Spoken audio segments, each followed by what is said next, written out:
This episode is brought to you by HASA. Liquid is clearly better. Liquid chlorine is the highest purity, works immediately, has no added cyanuric acid or calcium, and it will leave your pool safe, clean, and clear. And by the bottom feeder professional grade battery powered vacuum system. It sucks to clean pools, so cleaning pools sucks less. Get $100 off with code DVB100. This episode is brought to you by Skimmer, the #1 pool service software in North America. With Skimmer, you can streamline your schedule, grow your revenue, and keep your customers coming back with 5-star service. Whether you're a one-person operation or an established team, Skimmer is your partner in success. Visit getskimmer.com/poolguy to try Skimmer for free for 30 days. The Pool Guy Podcast Show. The Pool Guy Podcast Show. The Pool Guy Podcast Show.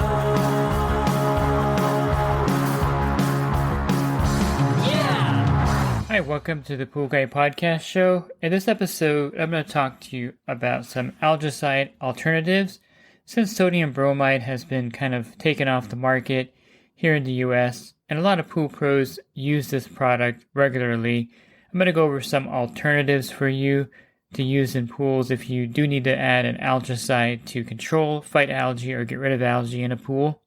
Are you a pool service pro looking to take your business to the next level? Join the Pool Guy coaching program. Get expert advice, business tips, exclusive content, and get direct support. From me, I'm a 35-year veteran in the industry.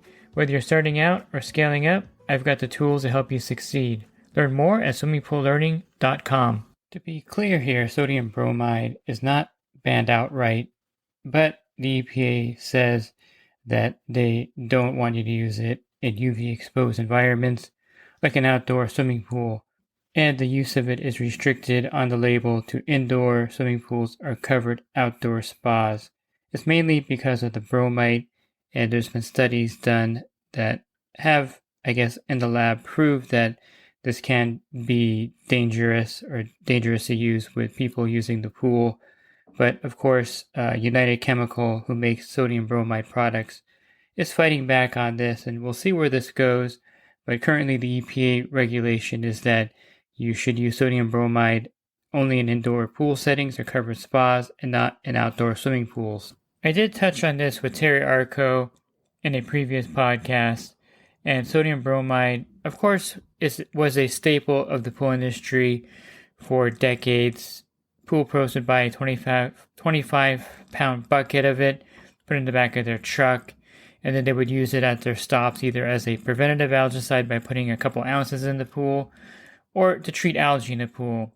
Well, it was really effective, and that's why it was really popular, and that's why it was used by a lot of pool pros, because sodium bromide is an effective way to kill algae in the pool. If you ever used it, or if you have some that you're still using, it is really effective. However, it has been under scrutiny for the past several years.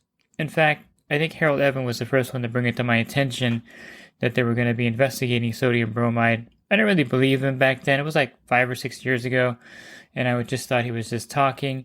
But now that most pool suppliers have pulled it from the shelves, it's kind of a reality that sodium bromide is really difficult to find, and it's probably something you should not use now that the EPA has cracked down on it. So here is the health concern with sodium bromide.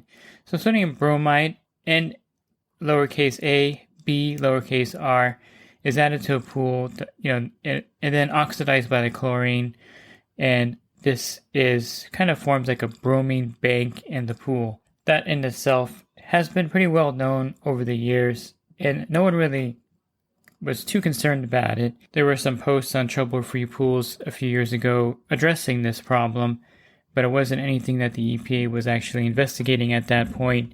So what happens with very high chlorine levels, which kind of is what you need to do when you're adding sodium bromide to the pool, you have to raise the chlorine level because it destroys the chlorine or converts it to a bromine bank.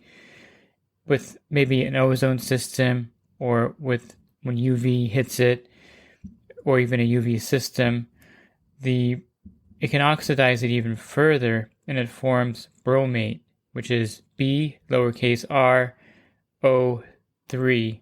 And this basically, bromate is a known carcinogen and is regulated in drinking water by the EPA and by WHO. So even a small amount of bromate can pose a health risk, and that's why the EPA has cracked down on it. And only in swimming pools, mainly because, again, like Terako said, in swimming pools, you're likely to ingest water.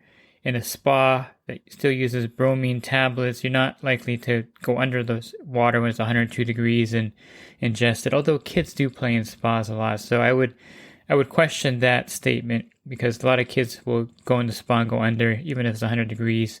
So it's something that they consider. So it was used primarily to fight yellow and mustard algae, and it was highly effective. So, of course, the question is, now what? And this is why I did this podcast, because I'm starting to be asked by a lot of pool pros out there that now that they can't get the sodium bromide that they used to get, what are they going to do for algae? And there are alternatives out there.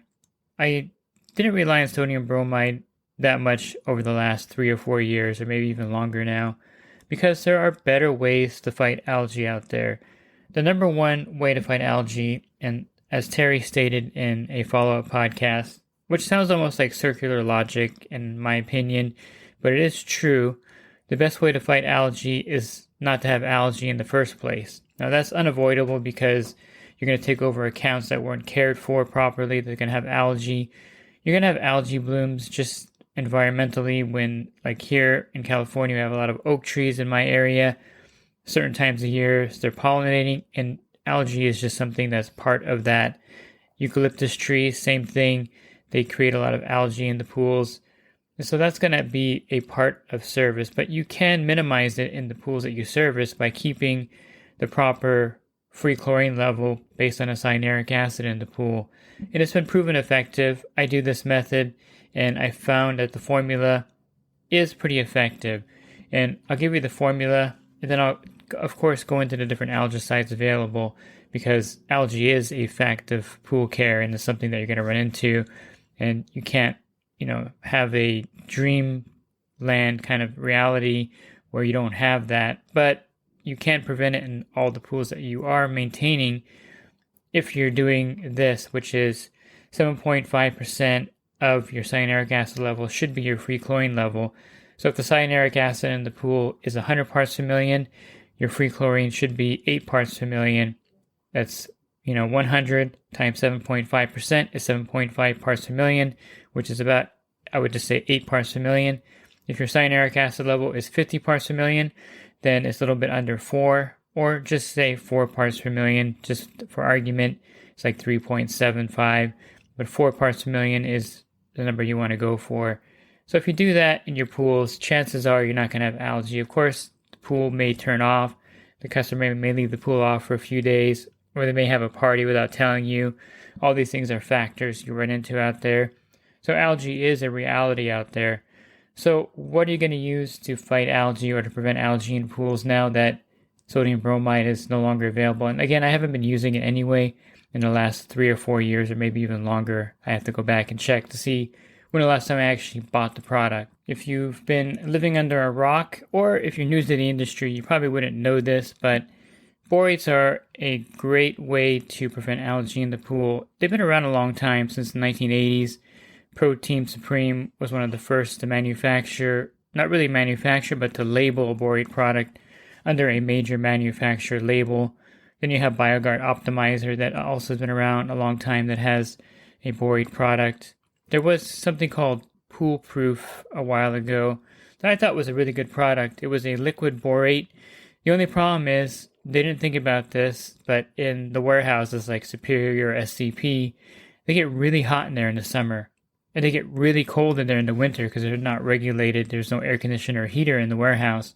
So the problem with Pool Proof is that when the temperature got cold, it would solidify. And so you would buy a bottle of Pool Proof, and half it would be this like solid crystal. It would be really hard to put it into the pool. But it was a borate product that I liked, and I wish they would have been able to figure out a way to keep it, because liquid borate is a great concept. It just failed because of the temperature control, I think, in the warehouses. Just wasn't made for that. But it was a good product. So a lot of manufacturers did try coming out with borate products. Some were successful, some were not successful.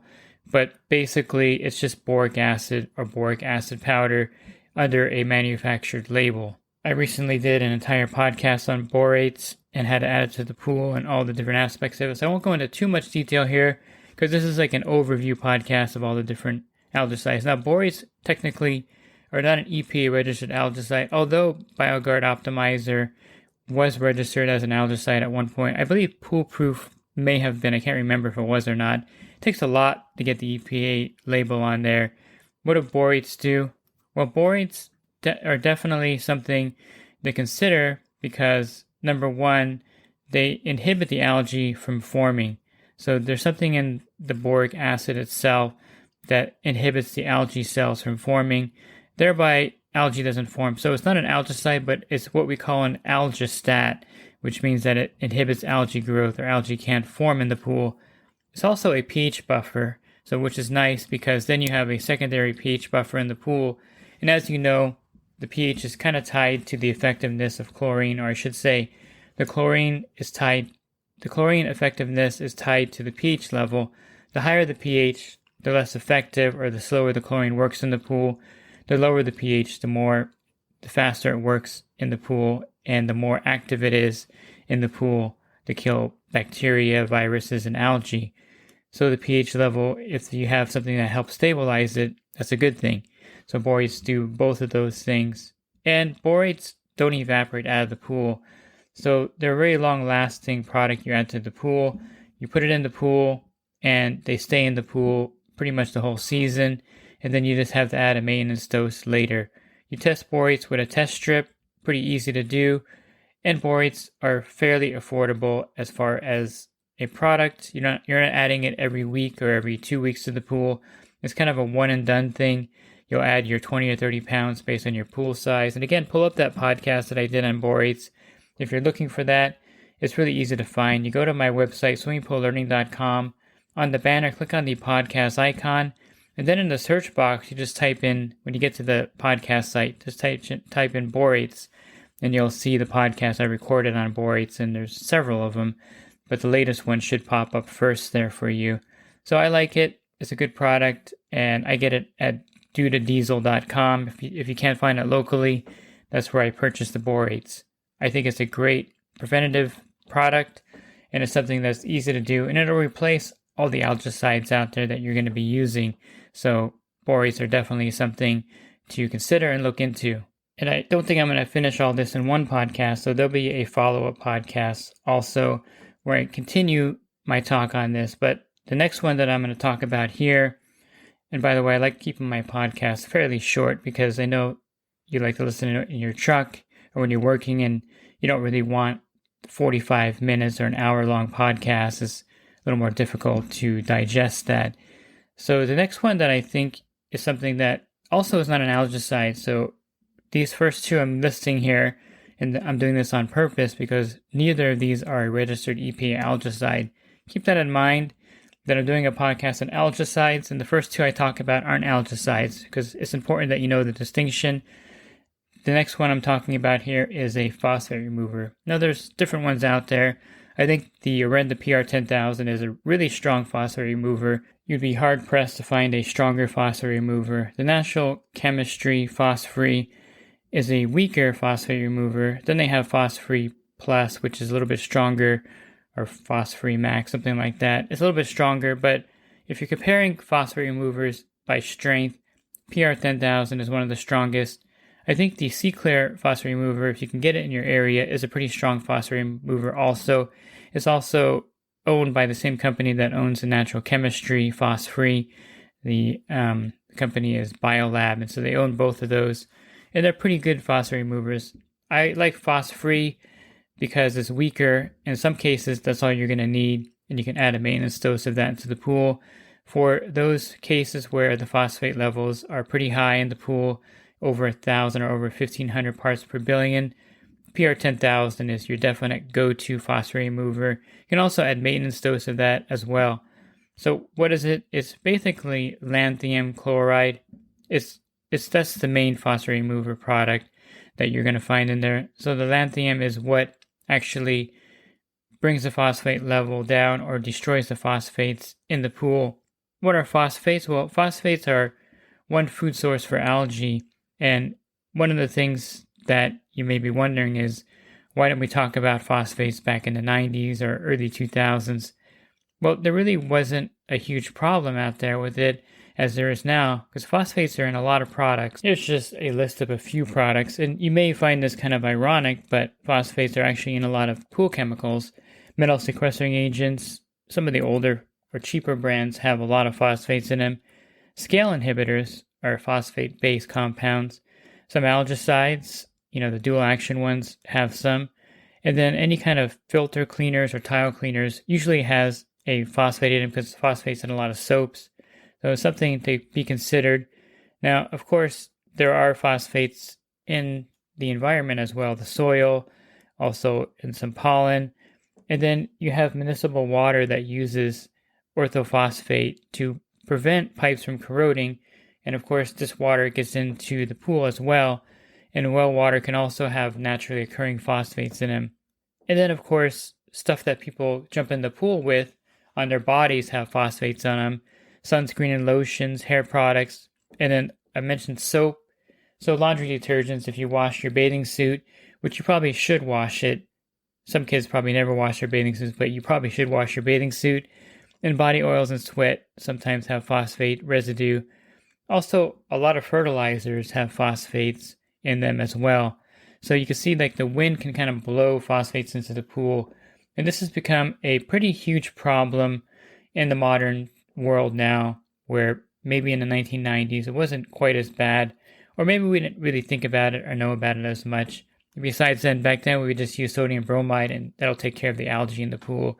It's kind of a weird thing to think about, but maybe we did have a lot of phosphate issues. We never really addressed it that much back then. So I think it's something that you really need to consider in your pool care when you're fighting algae, is that a phosphate remover and testing phosphate levels is kind of key, because phosphates, again, are one of the food sources for algae. And if you can eliminate that or reduce that down to a reasonable number, I believe somewhere around 100 parts per billion would be reasonable. Anything under 300 parts per billion is fairly low as far as a phosphate level. And again, it's measured in parts per billion, not parts per million. And if you can add a phosphate remover every week as a maintenance dose to the pool, or if you want to do a phosphate treatment, you have to read the label because there are steps involved in the phosphate treatment, including a filter cleaning in most cases. You definitely want to use this tool in your pool route as a way to prevent algae in the pool. So both borates and phosphate removers aren't algaecides, but they do prevent algae in the pool from forming, because one of them inhibits the algae growth, borates. The other one will, of course, eliminate one of the food sources for algae, which is phosphates. Both are really effective, and both are pretty affordable, in my opinion, and they will take the place of sodium bromide in a lot of cases. Now, of course, in the next part, I'm going to touch on different actual algaecides. I just want to get these two out of the way first, because I think it's important to talk about these two, and then I'll dive into the algaecides you can actually add to the pool. Looking for the other part, of course, you can subscribe to the podcast, or you can find it by just going to my website, swimmingpoollearning.com, and clicking on the podcast icon on the banner. And of course, subscribe on YouTube. You get a new episode into your inbox every day, Monday through Fridays when I post these, and they go on YouTube as well as the Apple Podcast site and all of those different things. You can listen to Spotify, wherever you get your podcasts. You can tune in and listen there.